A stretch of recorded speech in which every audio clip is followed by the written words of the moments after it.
Good morning, everyone. I'd like to welcome you to today's event.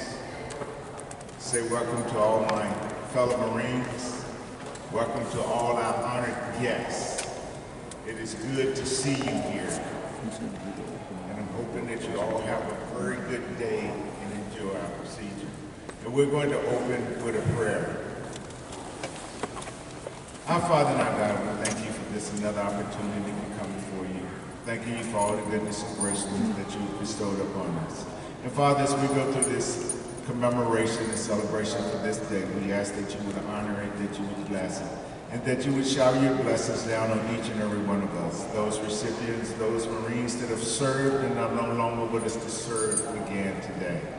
And we ask that you would continue to bless all these families and Marine families represented here, to lead, guide us, and make us what you would have us to be. In your Son, Jesus' name we pray. Amen. Amen.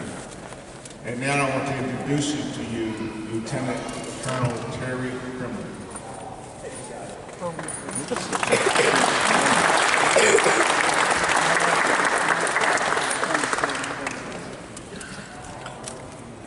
I served the trip tray from 74 to 77 and flew on the Nimitz and had the pleasure of flying with Little John as a guest of honor here. Though I did add a few years to his life, if you recall, we thought we were going to take off without the stabilator pulled back when they were just passing us off. But without any further ado, we all know who Colonel Little John Cummings is, and it's my pleasure to introduce him.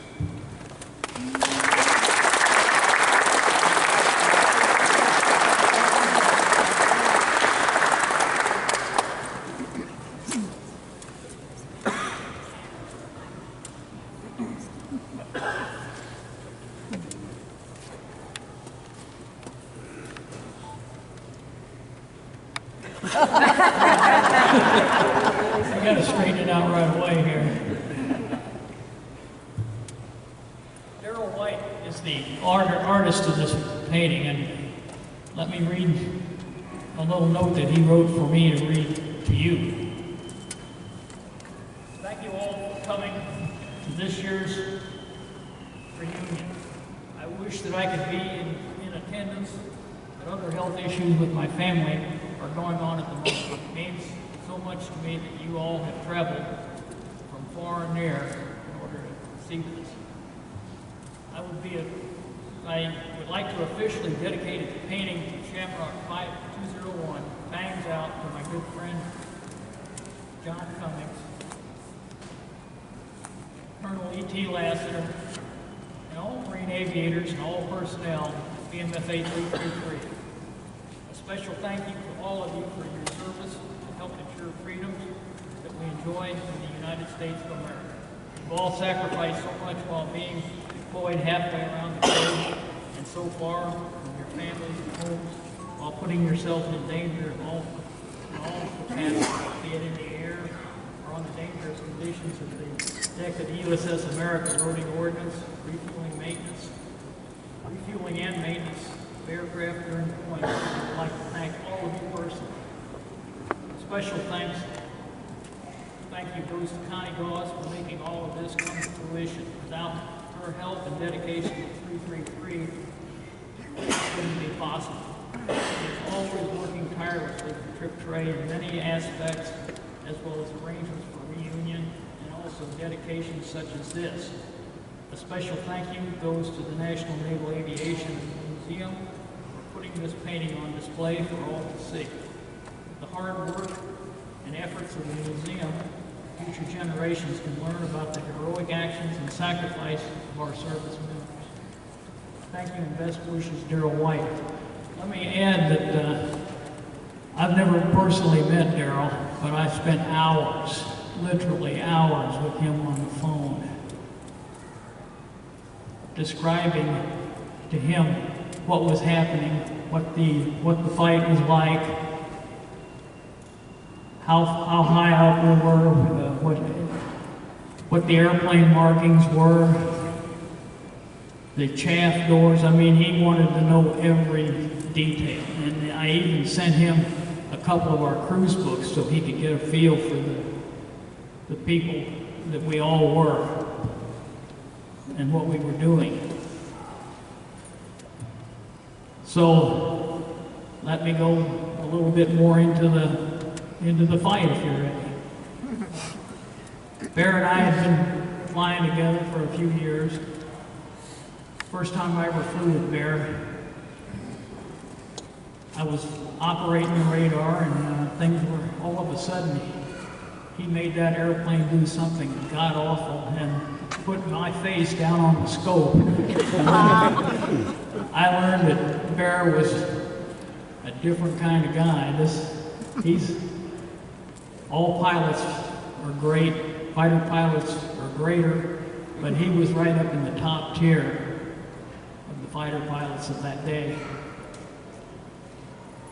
This particular day, which by the way, next Wednesday is the 47th anniversary of MiG Day. Bear always called it MiG Day. I called it the day we got shot down. I was pessimistic. You got shot down. Yeah, he did. And this particular day was one of those days when things are not going well. But Bear always managed to save the day, no matter how they were going good or bad or whatever. He could make things happen. We got shot off the catapult for the America that day. Time was about 5:30, 6 o'clock. So when it came to the fight, we were going to be looking into the sun, and it was a haze layer. But our first glitch was that the tanker wasn't where he was supposed to be. And we were briefed that it was a radio silent departure.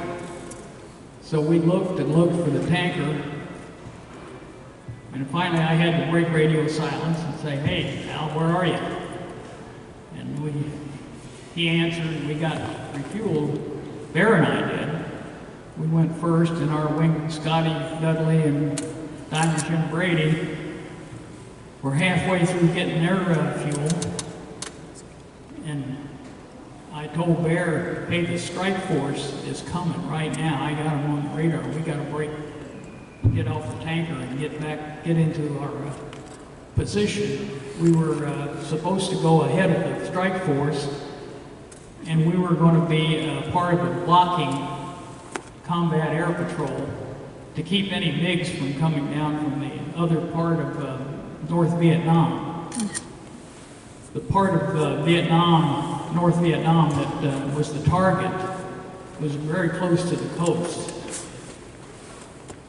And so we were going a little bit farther inland, about 40 miles, to stop any MiGs that might come along.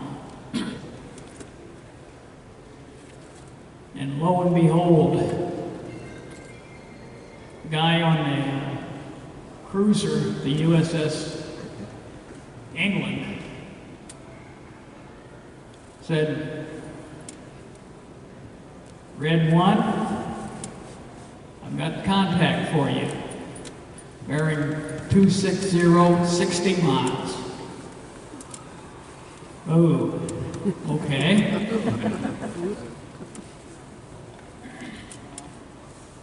And I want to give the credit for this fight for Bear. Let there be no doubt about who runs the show, and the Phantom is a pilot's airplane.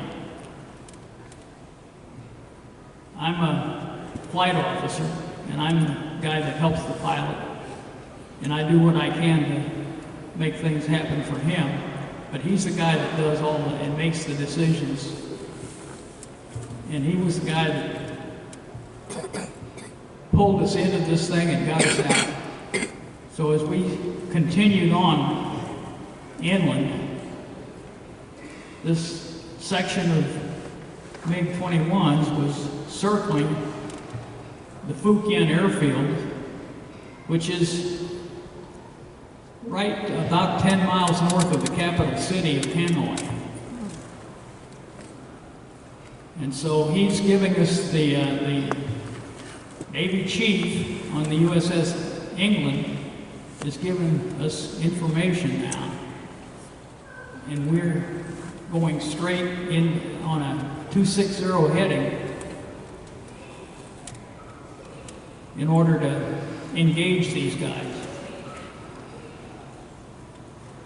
I'm on the scope looking, and it's hard to find them, digging them out of there.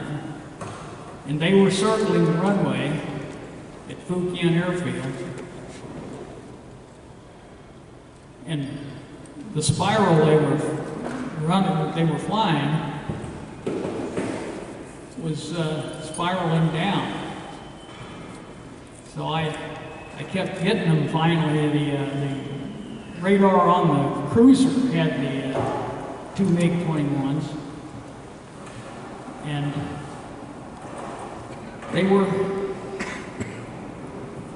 he was seeing, and I was listening to the information that he was giving me.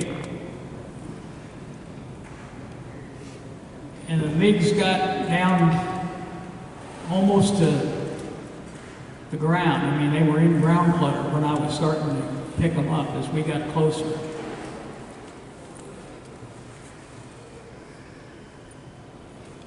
I'm listening to the information that I'm getting, and I'm thinking that the wingman's getting it too. I didn't realize that his radio receiver was not so good, and he didn't hear it. So when we finally got into 10 miles or so, I finally was starting to get them on my, amidst the ground clutter, I was able to start picking them up. Now, the formation I picked up was two MiGs stacked right, but the information from the cruiser tells me that we've got more MiGs coming in from the north. If you've heard the tape, you'll hear me say, uh-oh. Well, we were sticking to the MiGs that we were already had, just about to lock up. Our wingman, Scotty Dudley, called a tally-ho at about 6 miles. As an interesting point of interest, I should say, was that from the time the tally-ho was called until the time Bear Lasseter shot the final missile, was 4.5 minutes. In a modern dogfight, 4.5 minutes is an eternity. And that's what we did. I got the lead guy. Remember, they're stacked in an echelon, right. And I told Scotty, you guys take the left and we'll take the one on the right. I thought, God, this is really great. Because they were heading the same direction we were. So it was going to be a tail shot. Be home in time for chow here. So, well, when we locked onto the lead MiG, he tightened his turn, and the wingman pulled up. Scotty took a shot at him about the same time we took a shot at the leader here. And I felt the missiles and heard the missiles come off. Boom, boom. And sparrows make a lot of noise when I knew this was our day. I looked forward over Bear's shoulder to see the debris that I knew was there, and it wasn't there. There was a silver MiG-21, and he's making a tight turn. And now we're going to have to make a tight turn and follow him and try to cut him off and get another shot, because he's obviously flying really good. The first time you ever see a MiG, it's really interesting. I mean, it's silver, beautiful airplane, and God, I got to get back to work here. And trying to pick up another radar lock on this guy. Well, this is where Bear was chasing this guy. We call it a luff bear in fighter technology. I mean, the fighter jargon here is we get to opposite sides of a circle. We call it a luff berry. So he was gaining on us. I said, Bear is gaining on us. Yeah. Bear did a couple of fighter maneuvers too, and he cut off some angles there by doing what they call a yo-yo. You come up at 4,000 or 5,000 feet in altitude, and you try to cut the corner there. Bear gained the advantage back, took another couple of shots, both with the Sparrows, and he shot sidewinders, but it wasn't working. The Sparrows were stupid, but they did help us lose 400 pounds each time we fired one.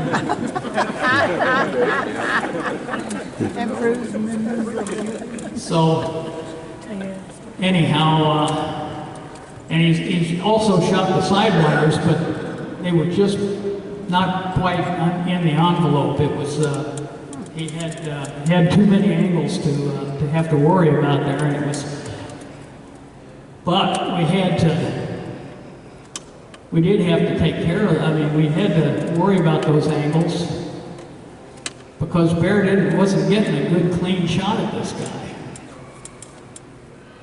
and we didn't have all the time in the world to mess around with this guy, because remember, our wingman Scotty was low on gas, which was in the back of my mind the whole time. We're going to be able to do this. Well, anyway, as an aside that we didn't know about at the time, we did not know that there was another Shamrock section which was in another cap station on a different radio frequency, and the cruiser vectored them also into this melee that we had going on there. Bear and I didn't see those guys, but that was Denny Dolan and Filthy George Harper was in the lead airplane, and we had one of the Navy pilots on the ship who was flying as our guest. He was flying the second airplane. They passed through this and took a hit from the flak, and they beat feet back to the coast. I talked to George Harper after that. I said, "Why didn't you help us?" He said, "We took a look at that mess. We headed for the beach." More about that later.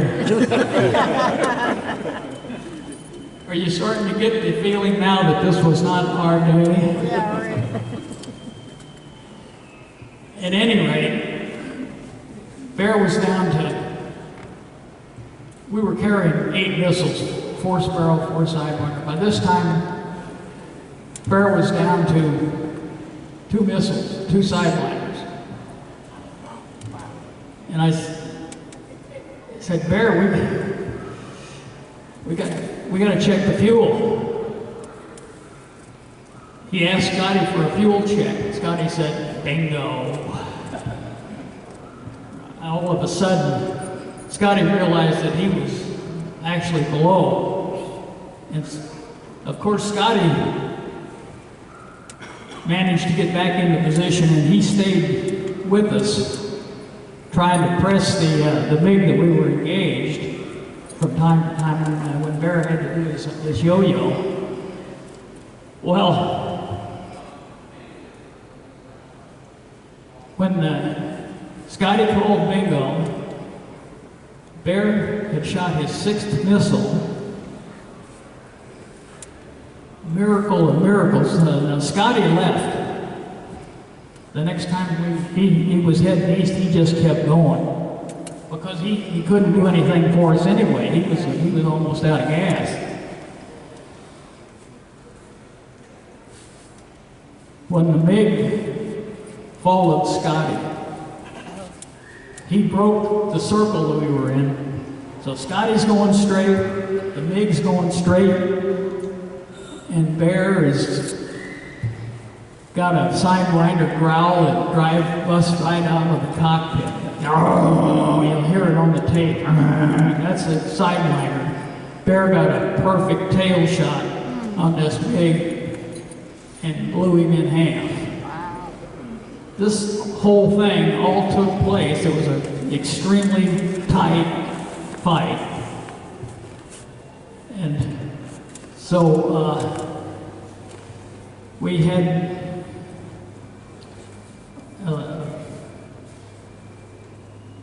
had Scotty that we lost sight of Scotty. We got the MiG. There was nothing left of the MiG but the cockpit. The rest, everything aft of the cockpit was gone. And so Bear and he dropped a wing, hoping I could get a picture of the MiG there. I did have a camera, but he dropped his wing and whipped back out. I didn't have time. And anyway, we started working to get I was working to find Scotty on the radar. We know the MiG is gone. And we also know there's other MiGs around there. And sure enough, Bear saw a black MiG-21 making a run on Scotty.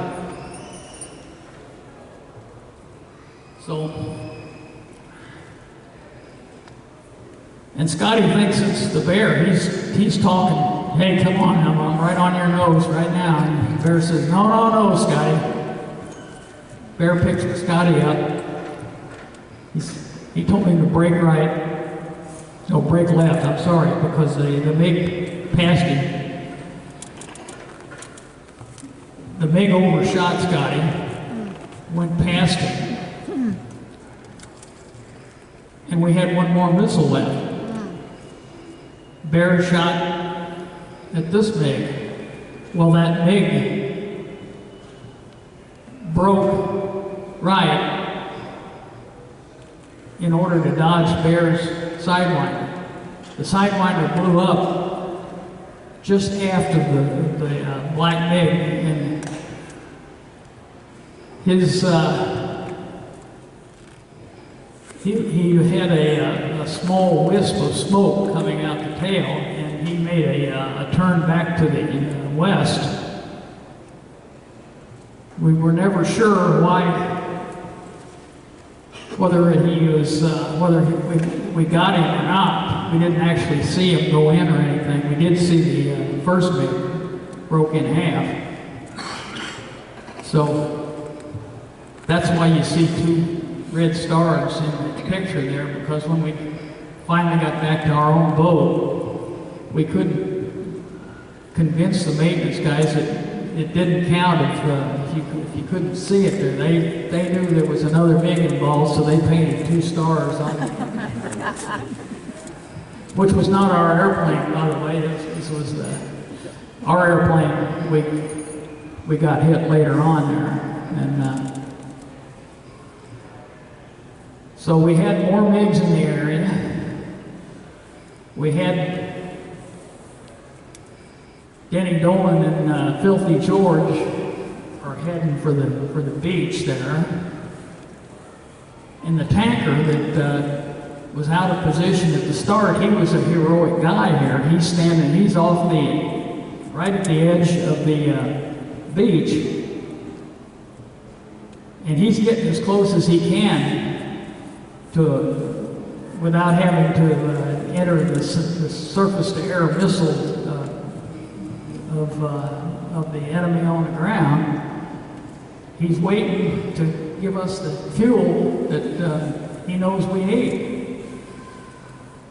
But somehow, I guess the Navy chief wasn't a high enough guy, and somebody took over from him. I knew it had to be a Navy commander because he talked with the authority of his voice there. He took over the radar on the ship and started telling the tanker, your airplanes have already passed you. They're heading east. That was Denny Dolan and George Harper. They had plenty of gas, but they'd taken a hit. They didn't need gas. Our guys, now we've finished that MiG. We're heading back to the west. We finally got joined up on Scotty. Scotty's having to go a little slower now because he's almost out of gas.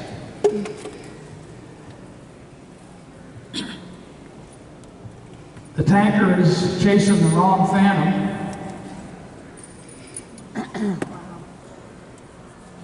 And the whole world is talking. That guy that took over the radar, the very authoritative voice, is telling everybody what to do. Well, the chief had the actual picture. So he's vectoring the wrong people to the wrong places, and so Bear wanted to stay with Scotty. We had to slow down too.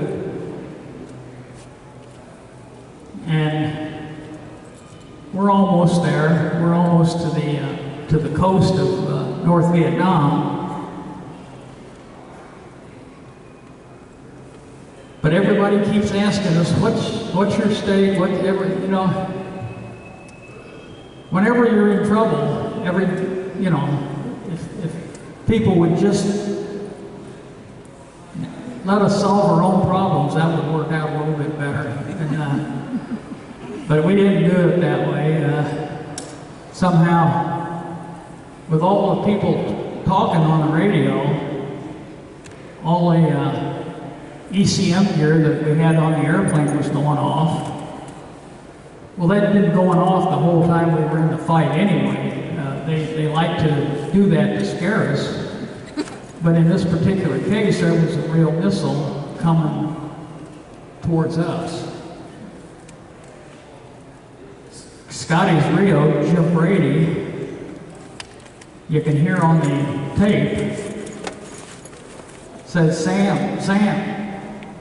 I didn't hear that until after we played the tape, because there were so many other people talking there. At any rate, kaboom. It felt like a 500-pound bomb going off underneath our airplane. We had holes on both sides of our wings. Jagged holes that looked like that it was business.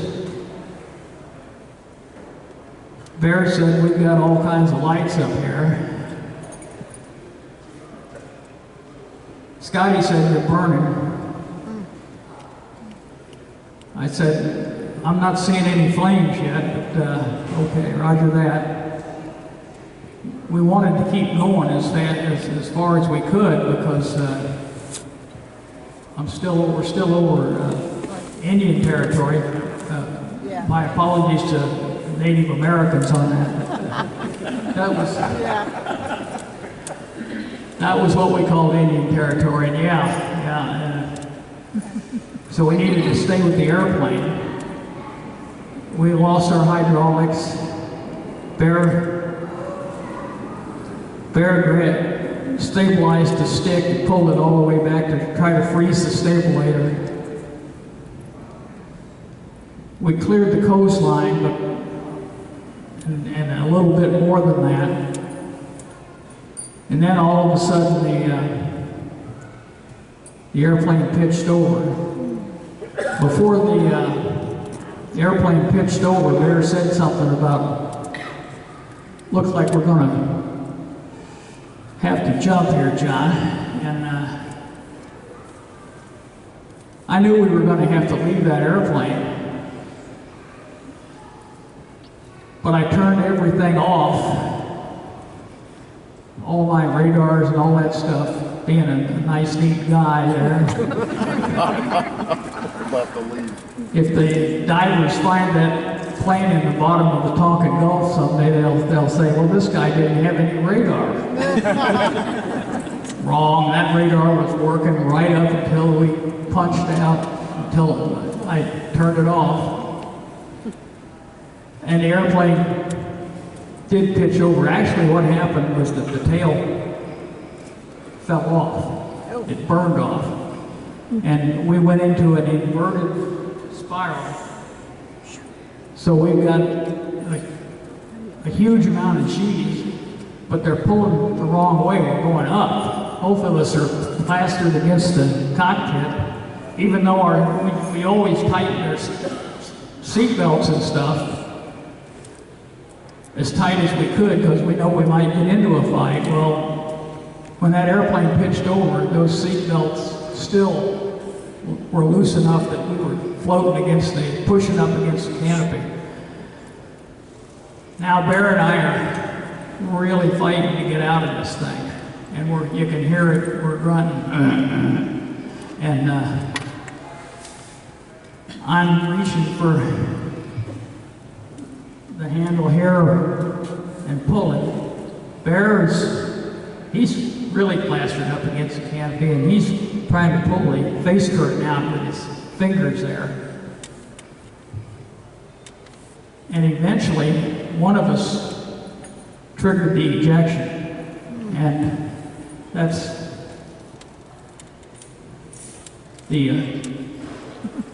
we're never sure who actually triggered the ejection. Bear thought he did, I thought I did.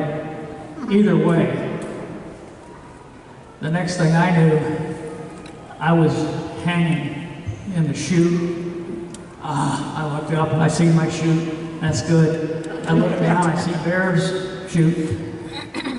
We were pretty close to the water. I didn't realize how close we really were, but I did the normal stuff that you do when you eject over water.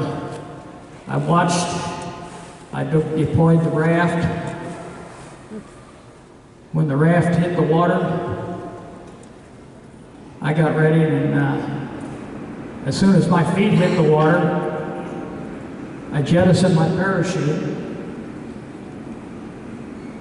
and pulled the line that's attached to the raft. And then I got on. It took a while to get into the raft. Because of the ejection, Bear and I looked like we'd actually been in a physical fight with this guy with us. Eyes were bloodshot. We had scars, scratches all over us, and I was really tired. And huffing and puffing, I got into the raft,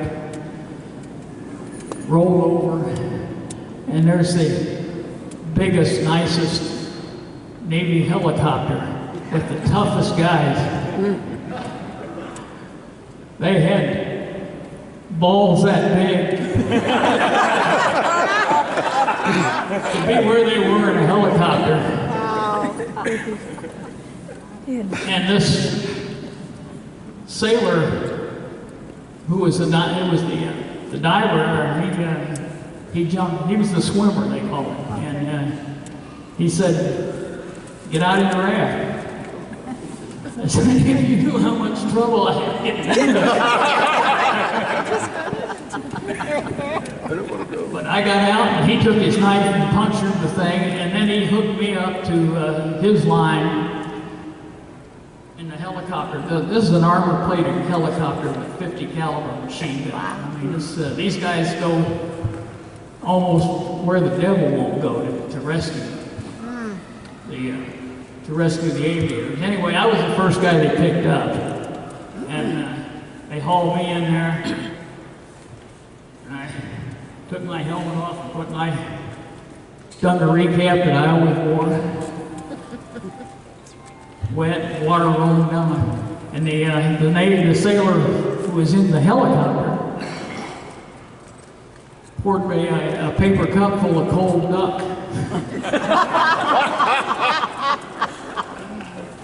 So then they went over and picked the bear up.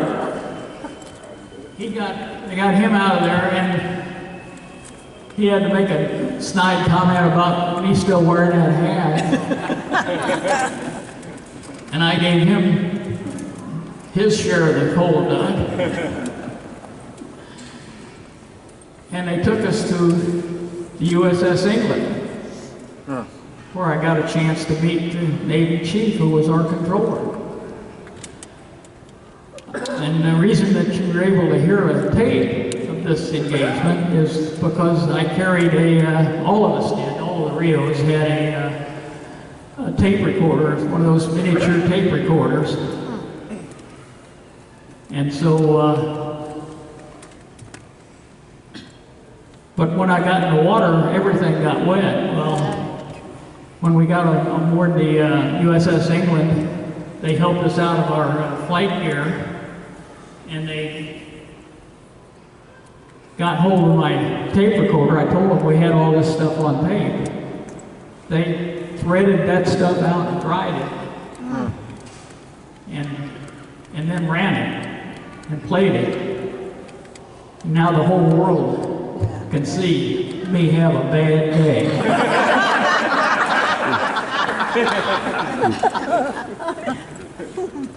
It was one of those deals. People say, "Why didn't you do this? Why didn't you?" God, I would have. Our other Phantom from the ones who flew through the dogfight looked down there and said, "I didn't want to get into that mess." They landed on board the USS America, but it was an emergency landing. They had 57 holes in their airplane, and that was a strike. So, and Scotty, because he didn't have the tanker was chasing the other guy, actually chasing Harper and Denny Nolan. So we never got our gas. We didn't realize that Scotty had to bail out. They landed on, they were picked up and taken to another ship there.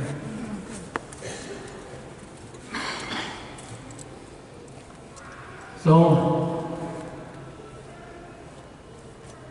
it was pretty much an inconsequential normal flight. We got sent over to the USS America the next day.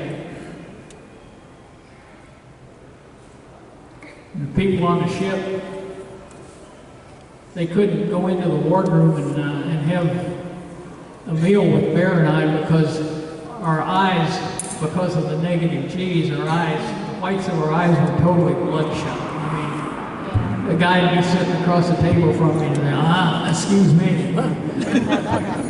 They couldn't look at that. Anyway, and we got a chance to go on another carrier there where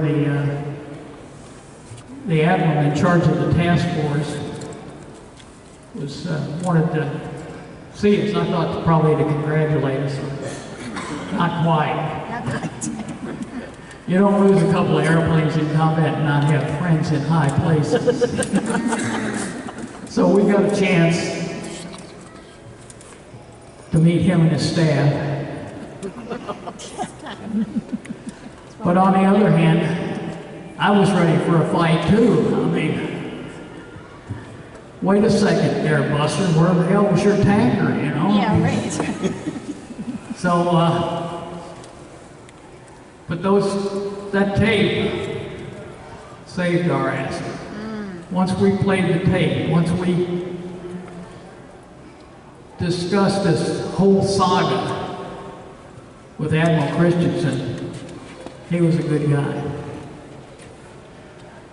By the way, you don't get to go see the big admiral just by yourself. We had the CAG and our squadron commander, John Cochran, were there too. And as we finally finished up, and oh, by the way, me and the staff guys, he said, well, you guys shot the MiG down. No, we put that MiG in his own backyard. That whole fight stayed on the east end of Phu Quien runway.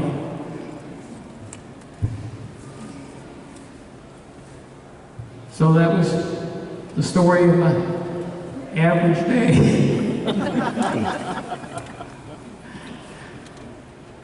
Any questions?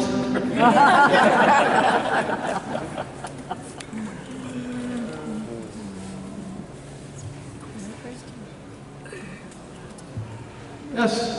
What officially did they credit you with? 1 or 2 MiG kills? One. We couldn't prove that the other guy didn't save that MiG. We just don't know. And they were so mad, they weren't going to spend a whole lot of their intelligence time trying to find out whether we got our extra MiG or not. They were thinking that they're lucky we don't court-martial. We'll give them their MiGs and get them the hell out of here. So that's kind of the way that worked. But, yes, sir. Yeah, did you ever get a chance to have a discussion with that commander that messed things up?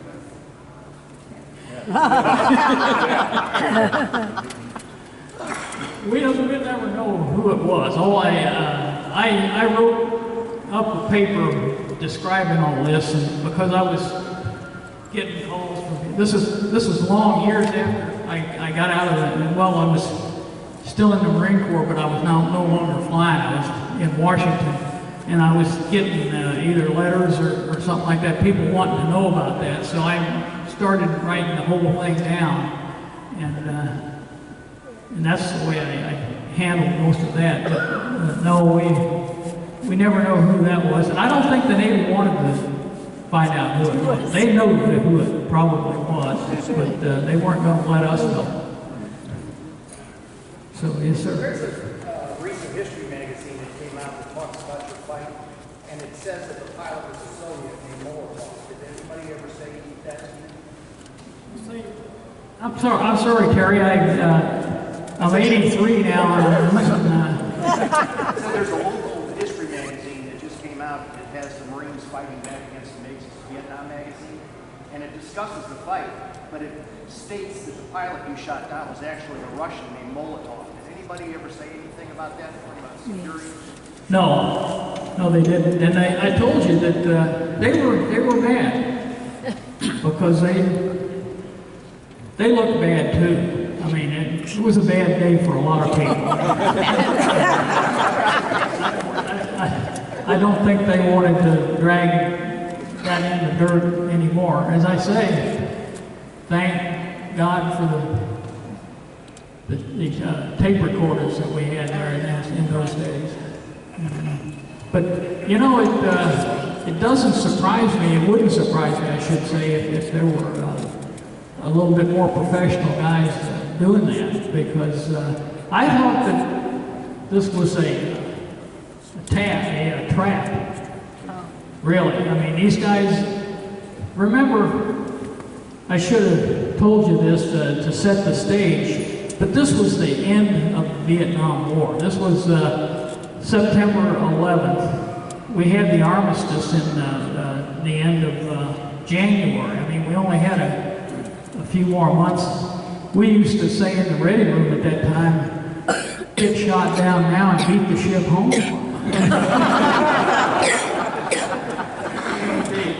But that, anyway, no, we didn't know who it was.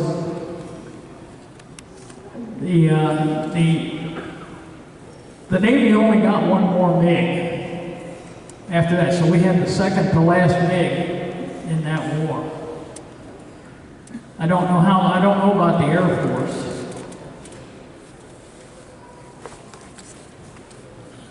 So you have a question, something? When was the last time you saw bear?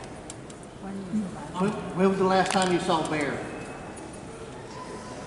Bear, I'd say that was before I went overseas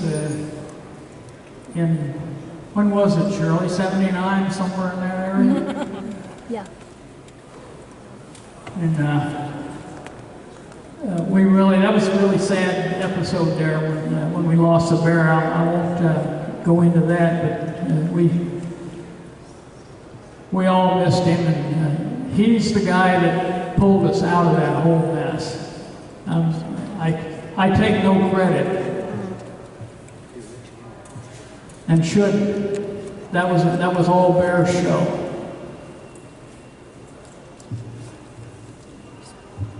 Yes, sir. Did Colonel Cochran or Major Carter ever have any comments about you guys losing their plane instead of your assigned one? Not a bit. He was proud of us. He was there facing the Admiral right along with us, and that worked okay. He made sure we got the decoration.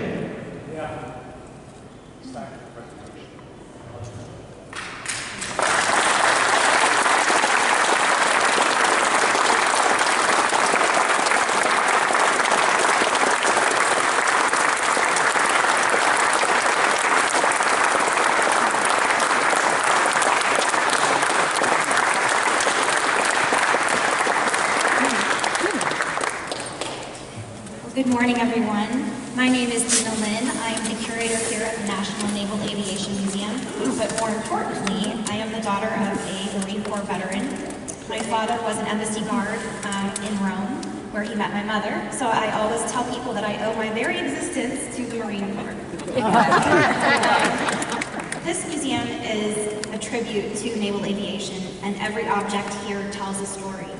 And this painting that is being donated today definitely tells the story that you just heard. So we thank you for sharing this history with us, but also giving us the opportunity to serve as stewards of your history for future generations. And it's always heartwarming to see children and future generations here in the audience today who are experiencing this, they're hearing the story firsthand. What a special gift, in addition to the painting. So thank you very much on behalf of the National Naval Aviation Museum.